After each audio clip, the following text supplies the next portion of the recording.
Alright, your digital addiction is going to kill you, and if it doesn't, then I personally will. So let's talk about it today. So if you're probably watching this video, you probably have a digital addiction of some sort, even if you don't know it yet. So I'm going to explain to you a little bit about what they are and why you might have it right now. So if you're probably between the ages of 20 and 30, maybe even 40, and you're watching this video and you're online at some point, you might have come across an addiction that you might not know you have. So, what are the three main ones? Well, the three main ones that I see in my generation and my group of people that I know, like Gen Z, that's my generation. We tend to have three big ones that we see here: porn, video games, and doom scrolling. These are really big ones, and the digital addiction is basically using these in some sort of way that is like unhealthy, or you have an over reliance on it. Because the thing with all three of these things is that they're easily accessible, and nothing that is easily accessible and free that you can get it whenever you want has never been good for the human race as long as time has told in terms of like history and stuff like that. Yeah, accessing stuff that is free, you can get it whenever you want, is usually not a good thing. Imagine if heroin or cocaine addicts, they could just grab cocaine and heroin whenever they wanted and use it and just do it anywhere. Yeah, that probably wouldn't be good. So yeah, you tend to have like an unhealthy use or over reliance, and that has an impact. And I really want to focus on these four main ones that I have here that are impacts: your mental, financial, social, and physical. Now, some of these don't cover all four of these, but these are pretty good metrics as for if it impacts your life in any one of these ways, it's probably going to be unhealthy. So let's look at like porn, for example, is a really good like big one. There's an app that helps solve this right now, and a bunch of other apps that help solve it. But in the past, there hasn't been anything that would help people. You could go to counseling and stuff, and it's a very touchy subject, especially for guys, since guys are mostly the people that watch it, that sort of thing. So like, there's like all those sites like X videos and stuff like that. But I really want to hammer down is that these four that we have here: mental, financial, social, physical. These can I wrote down some points that I think are pretty valid for each and every one of these. So let's go over them. So for porn, self deprivation, whenever you watch it, you have a dopamine effect at the end of it, and then you're just like, oh, you get blue balled if you're a guy, or I don't know what it is for girls, but the equivalent is that you tend to think less of yourself, and you tend to wonder why you're actually doing it in the first place. But more so, you tend to look at these people, and obviously these people are very good looking. They're models in that sort of sense. They get paid for what they're doing because they look good. And if you're somebody who's just an average person and you're going on these sites, and you don't have a significant other, or whatever the equivalent is, the reason that you're on these sites, you're going to feel really bad about yourself and how you look. And you can take that in one of two ways. You could take that on yourself and just beat yourself up over it, or you can, take it and do something about it to fix yourself and try to better yourself, either one, by not watching it, or two, doing to fix yourself in some way physically or whatever it may be that makes you feel better about yourself. The second thing is you can easily access it. These goes for basically all of these video games, porn, doom scrolling, whatever it may be. You can easily access this anywhere at any time. Doesn't matter what state, what country, wherever you are. As long as you have an internet connection, you're going to be able to access it. Social standards. Social standards, this kind of comes with dating and how you deal with people outside of watching this sort of content. If I am somebody who has been a chronic porn addict for 5 or 10 whatever years it may be, and I go and try to date somebody, I might have ED, which is like erectile dysfunction, or I might have, some other sort of condition. I might not be able to interact with girls the same or something like that. So it kind of like really plays a role on like your social interactions with people, and it kind of really does impact you negatively in that sense. Like psychologically, it really hurts your brain a lot. Performance, you can kind of adjust that in like social standards as well. Either physically, I think I wanted to point out more here is like the physical part, because this is like social standards. So like physical part, like ED, or whatever it may be, whatever happens to you as a result of jacking off for 5 years and not doing anything about it. I'm not anybody that knows a lot about it, but I know that it is an issue if somebody does it for a prolonged amount of time. I'm not an expert to give you any information on that. Do this like work yourself, but yeah. Video games. A lot of people don't really seem to take this one seriously, but you tend to spend a lot of time and money, both of these, like mentally, financially, like time and money, like time that could have been well spent. Like, I don't know, maybe you're coding a mobile app, or maybe you're going to actually like work overtime at a job. Instead, you're playing video games and you're wasting your time on that. Now, I agree, video games are fun. They're fun in moderation, though, just like, maybe not porn or doom scrolling, but video games are fun. It takes up a lot of people's time, and it can be like a decent hobby to have. There's some people that play for a living. I get that. doing it in moderation, I think, is a good thing. Not so much for the other two, but I think video games is definitely one of the only exceptions. Like you could play like one, a couple hours a week, and it'll be fine. Like you're fine with like doing that. I think that's my personal stance. But like spending a shit ton of money on it, like gambling and like CS:GO cases and stuff like that, is just not okay. It really depends on the type of game, what you put into it. Um, I see a lot of people get really introverted when they sort of start playing these games more and more, and then they get caught in a cycle where it's kind of just like they can't really talk to people outside of it, and it's the only thing that they're thinking about. It's on their mind like 24/7. So I'm gonna go ahead and I'm gonna label these as I go here right now. So that would be like your social one, time and money. Time is like a little bit of a mental thing. It's kind of like what you could be doing and planning, or how you could be thinking about doing something differently. So I kind of think this is more like a social and a mental thing. This is definitely financial as well, like money spent. Like, don't spend a crap ton of money on gambling CS:GO cases or whatever the equivalent is leagues. The only physical thing I could think about is like you're looking at the screen a lot of the time. Especially like if you're in college or in general, like we tend to look at like these screens. Sorry, I was looking over there. We're looking at our screens a lot, or whether it is like on our phone or something like that. So it really hurts your eyes in the long term, and a lot of people don't have 20/20 vision as much anymore. A lot of people wear glasses now. I think that's like a pretty big effect as like on college students and stuff like that, and younger people. Doom scrolling, doom scrolling is a big one. I like this gif of this. He bangs, and he bangs his like shield and stuff like that. That's what I'm gonna do if you start doom scrolling again, and I'm gonna come in your room and I'm gonna scare you. Okay. Doom scrolling is just probably one of the worst things you can do. It's the utmost worst form of wasting time that you could possibly do. Um, you literally are becoming more stupid the more you do this. And a lot of people that are using, like, I really want to point out, like, AI. A lot of like just brain dead, stupid computer scientists and engineers are making a bunch of AI content, and like you probably realize that you just don't, because you're just like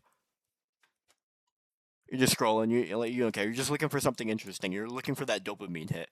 It's like the worst thing that you could possibly do. And the worst thing about it is that there's unlimited content, and it's easily like accessible. Like there's a reason that like the people that own these like two companies, respectively, are like some of the richest people like in the world, and some of the most like successful and most influential, is because they can literally control like social perception, social manipulation, that is basically, on an entire population. Because like there's nobody this day and age, with the exception of other groups and people that don't have access to the internet and stuff like that, that are on social media in some sort of way.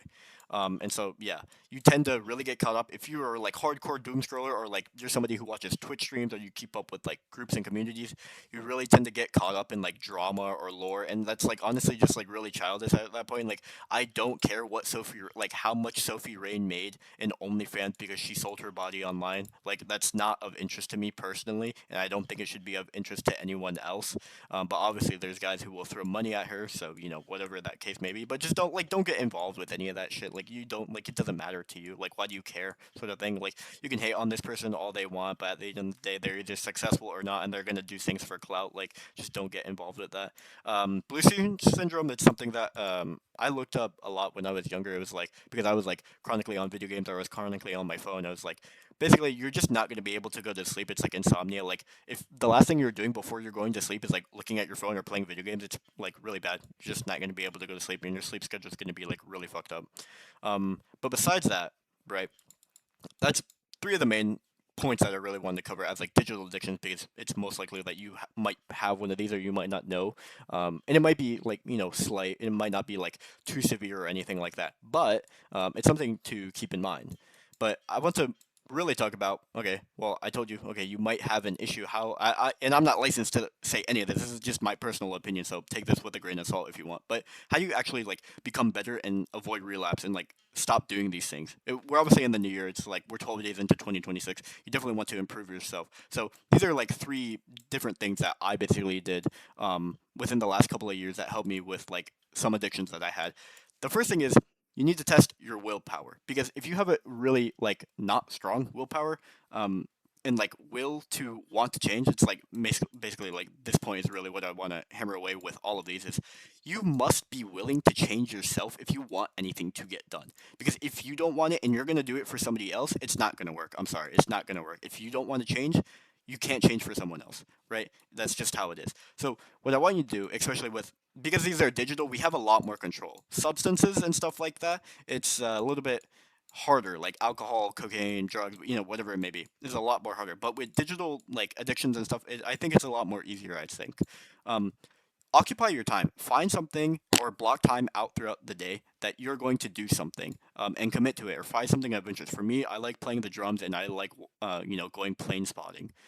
Those are like some interest of mine. Use a blocker. I have this app. I'm not sponsored by them. Opal. Opal basically, I have it blocked for only like the entire day except for like 3 hours. And those are the only times that I can use my phone if I do use it for like social media or posting a video or stuff like that. I block times out throughout the day so that I can get stuff done and then I have, some free time. Maybe I play like a game for an hour or maybe I go, watch I don't know, TV or something like that. And also physical security. You see this phone right here?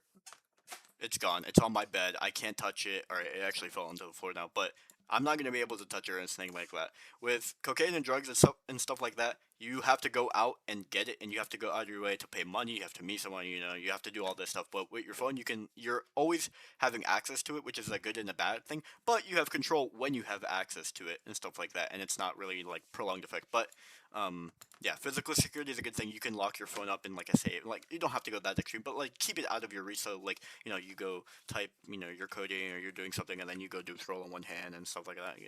Don't do that. It's not fun. Um, Always look to improve 1% if you can.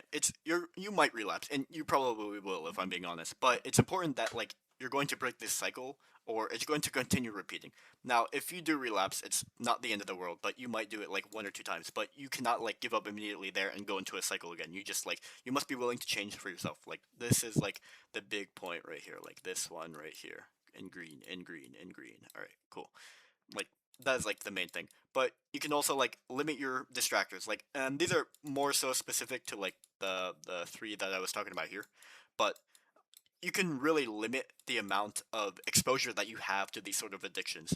So one thing is like deadweight friends. Like if you know your friend, he's going to send you something like this on Discord, or he's going to send you something like these stupid gifs and images and stuff like that on Instagram, like either one, just like I don't know, like delete him from like your messages, or just like don't go on the app at all because you're gonna be like, oh, you're gonna look at it and you're funny, and then you're gonna doom scroll stuff like that. Like don't like don't block them or like don't like diss your friend or like tell your friends to like go screw or stuff like that. But like limit the amount of like time that you actually like are talking with them in terms of like is it like oh I'm actually like watching memes and like I'm sending them reels and stuff like that, or am I like having meaningful conversation, because those are definitely different. Something that I found for me, I used to really like instead of doing my work I would watch YouTube videos, convince myself I'm actually doing my work but I'm just watching the YouTube videos and like coding or doing whatever on the side. I unsubscribed from channels that I thought weren't really productive or I didn't find interesting or something that wouldn't like enhance my intellectual, financial, social, whatever capabilities or stuff like that. You can obviously have like some fun channels here and there and stuff like that, but I limited that as a distractor so that even if I was exposing myself to like stuff on YouTube that wasn't good for me, I would make sure that it was good for me in some sort of way. So I'd watch like travel videos, if I'm going to travel, these sorts of things I'm going to do, or investing and stuff like that. And for the people addicted to League, you just uninstall the game. Please just uninstall the game. That is like your biggest saver that you can do. I have no games installed on my desktop. I have never had anything installed since senior year of high school because I know that if I go install it, I'm gonna start playing it, and I'm not gonna be able to get back to class or do anything that I ever wanted to, and I'm going to lose my entire life because I like playing Minecraft. Now, I hope this video helped you. Please consider any one of these, I guess, like how to become better, avoiding relapse, and if you think you have, any sort of these, definitely get help, and yeah, good luck.